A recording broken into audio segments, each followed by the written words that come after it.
Hello everyone, in this video I'm going to show you a CNC machine that I made with using old scrap DVD parts. So let's get started.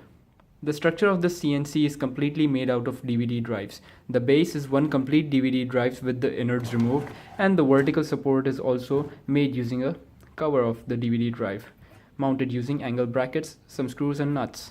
The pen holding mechanism was made for a servo, as you can see right here, but I couldn't get that to work with GRBL, so I added a third axis with a stepper motor, and now it is using 3 drivers, so it's a 3-axis CNC.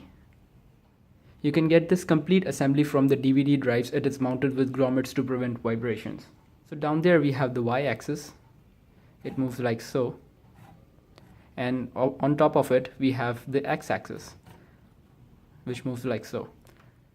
The base plate is made with a copper clad board mounted upside down. I used this because it's really stiff and strong. The wiring is done using these 4-pin connectors, and I just used some breadboard wires to connect it with the drivers. Speaking of the wiring, let's see how the circuit works. As you can see, we have 3 SparkFun Easy drivers. They're not the real thing, but they work. So we have 3 for each of the axes, and we are using the Arduino Nano to drive the whole system. The setup is not very permanent because it is in the prototype stage, but it works very well.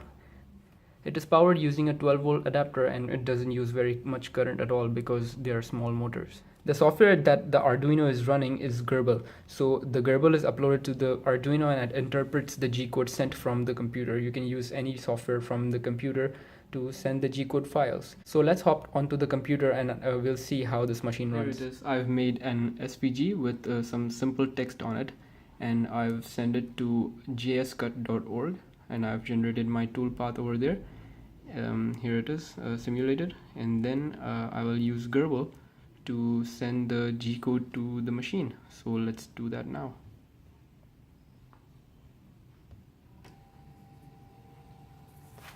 Here's the machine working.